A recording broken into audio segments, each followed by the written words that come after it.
all got into a bath that's too hot. And it's normally our own fault. We don't have time to wait. When we run the hot tap, when we run the cold, we don't have time to wait for the full, proper temperature to reveal itself. You just have it, that should be fine. You go away into your busy life and you come back, and you normally know as soon as your foot goes in. As soon as it goes in, you normally go, "Ooh, I've run that a bit too hot."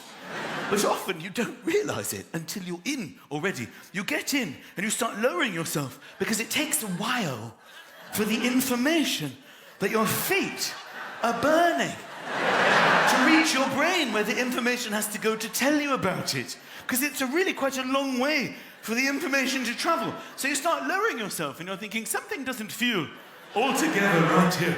Then it just hits you. You have a split-second decision. Do I stay or do I go? And many times you just go, I can't. Oh my God, I can't. And you end up standing naked in your bathroom. You look down, you've got these sort of red skin socks of pain. Ow! Look what I did to myself.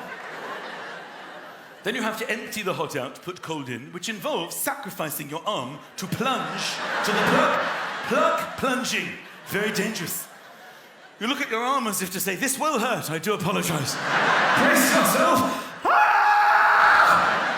Sometimes you can't get a purchase. You're like, I could lose my arm!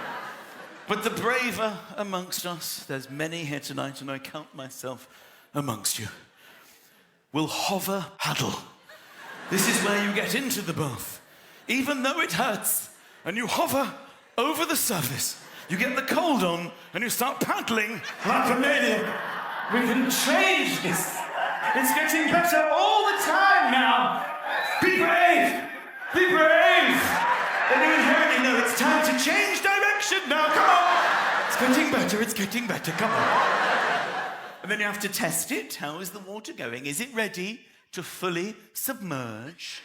And you do this with your bottom. You select your bottom, and the task of your bottom is simply to dip in to see, is it ready? How's it going? How's it going? This is where I forget, unfortunately, that I have balls. It's not so much that I forget.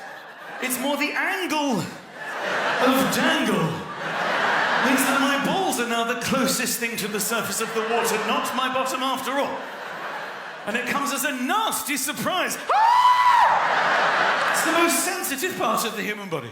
It's the last part of the human body, let's be honest, that you would volunteer to test boiling water with. No one's ever handed me a cup of tea and said, Michael, this might be a little bit on the hot side. Well, we shall soon find out, my friend.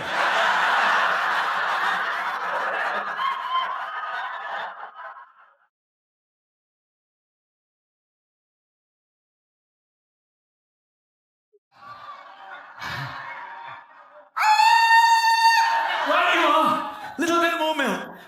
Just a splash. Just tested it with my hover paddle hardened bollocks there, my friend. Wake up in the morning, first words of the day, you have to review the night's sleep. Very important. To catch up on what you've missed. Morning, darling, how did you sleep? This leads to what is undoubtedly the most boring conversation of the entire day. It baffles me we can even find stuff to put in it. But it can sometimes be a lengthy conversation of extraordinary dullness. Morning, darling, how did you sleep? Oh, it's very thirsty in the night. I was very thirsty. I was thirsty too. God, I was thirsty. I think it was the pizza. You're right. It was a very salty pizza. It's a tremendously salty pizza. I had to get up. I had to get up for water. I was too lazy to get up. I wanted to. If I had have known that you got up, I would have had some of your water. But I didn't know that you got up. And I was so hot as well. You were hot? I was quite chilly. I was actually quite chilly. Oh, I was really hot. I was so hot I had to sleep with one leg out of the covers like that. I saw you, when I went to get water, I saw you with one leg out of the covers, and I remember thinking, he can't be hot. Can you really be hot? Yes, I was very hot. And I couldn't get to sleep for hours. Well, you shouldn't have had that fucking coffee. I told you not to have the coffee when we were in the restaurant. That's stupid. I just thought it was the right thing to do. I went along with it. There'll be dreams to update as well. Just I had this really weird dream And then she goes on to tell me about it. I can't help you with that. Oh, this really weird dream. We're in this house. Yeah. We're in this house, yeah. Yeah. We're in this house, yeah. It was our house. It was our house. But it wasn't our house. You were there. You were actually there. You were there. But it wasn't you. It wasn't you.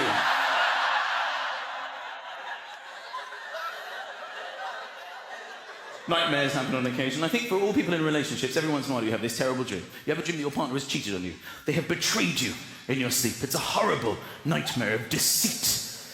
And you are filled with hate. And you wake up in the morning and you're so relieved. It was just a dream. That didn't really happen. But the hate is still strong within you. And I look over at her and I can see she's just sleeping there soundly. She's done nothing.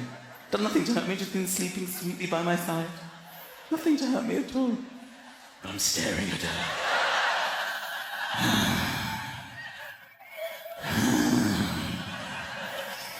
Slut. What? Sorry, Michael. Morning. What did you say? I said that you're a slut and a whore. How could you to me? With my geography teacher from school. Sometimes it's you. Sometimes you've had a dream when you've had an affair with somebody really weird. Somebody from work or something. And you feel quite guilty. Oh, shit. Morning, Michael. How did you sleep? Nothing.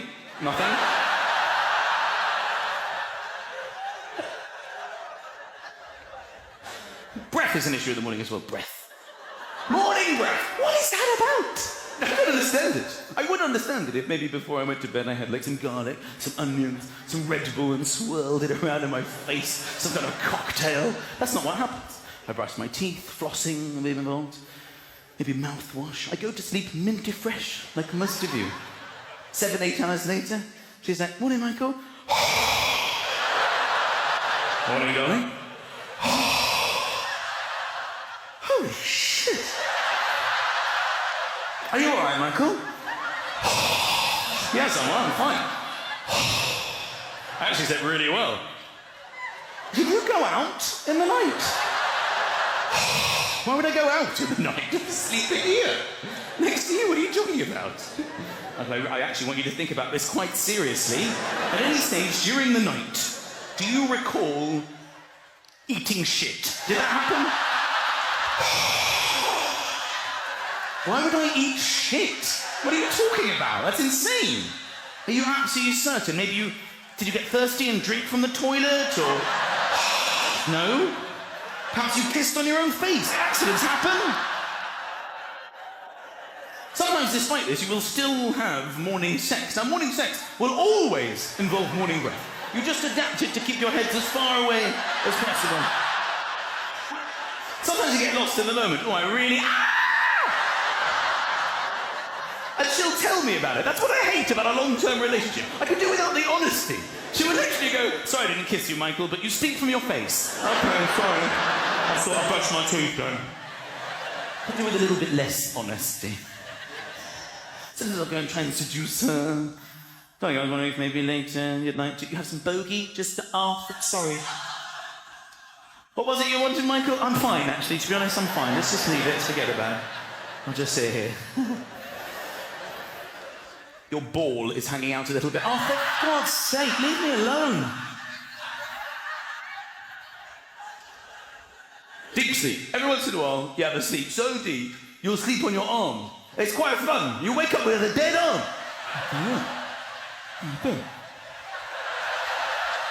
It's quite heavy as well. A heavy dead arm. Darling, my arm is dead. A dead arm. I don't even know how I did it, but recently I contrived to sleep on both of my arms. And they were both dead. I woke up by the phone ringing, so... I'll get it. Shit. My arms are completely dead. I can't get the phone. Shit. Can you just get the phone for me, darling, and hold it to my face? How lazy I am. My arms are dead. I can't do anything. Because I'm away a lot, she says to me, I hate it when you're not here, Michael. because I feel safe when you're here.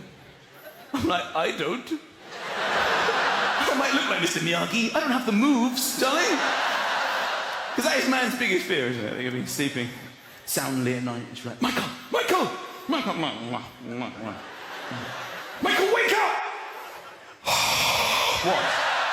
What do you want? I was asleep here. Jesus. I think there's somebody in the house. I think there's a burglar in the house. I think somebody's broken into our house. I can hear them in the kitchen. That is, without a shadow of a doubt, man's biggest fear.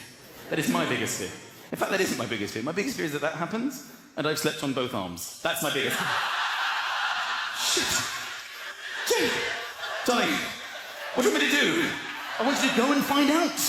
Find out what? Find out if there's someone downstairs. Darling, from the other day when the phone was ringing, I've got no arms. I've slept on both of my arms. Don't you fucking lie to me. You go and protect this household. You're going to have to go. You're in a much better position than I am. How could you do this? What about the children? Good idea. Send one of them. Give the little one the Wii and tell the other one there's ice cream.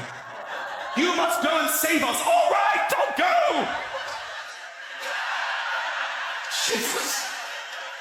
Hey, you're in the kitchen. Get out of my house. Don't make me come over there. Tell me I've got no arms. What do you want me to do? Use the bread! So this is why, I suppose, because I spent a lot of time with the metro in the loser lane, the slow lane, with the trucks and the lorries and the horses and the old people. And the only way you could feel better about having such a terrible car is you would occasionally try and overtake nicer cars on the motorway. It's quite a manly moment. You're sitting there chugging along at 60, which you're quite comfortable. You'll see like a Porsche in the middle lane. I'd say to my wife, you see that Porsche over there? She's like, yes, what of it? I'm having it. It's like, you can't, the princess couldn't overtake that Porsche. It's a 1.0. I can do this. And you sort of pull into the middle lane, you start to get excited, then you get into the fast lane. When you're in the fast lane, in a terrible car, you immediately know you don't belong. Big Range Rovers right up behind you, flashing. Retreat to the loser lane where you belong. There are horses in the slow lane going, I've got to see this, what's going on? I think the top speed was about 76, and you put your foot down and the whole car would just shake uncontrollably. And you edge up. It takes somewhere between 40 to 45 minutes just to pull alongside the Porsche. My wife's going, I told you! And you always have to look over. You always have to look over when you're overtaking to see your victim. Who are you, Porsche? And you never make it. Oh, fantastic. He's normally on the phone. He just sees you and goes, hold on, I'll call you back. Some dick from the loser lane's trying to overtake.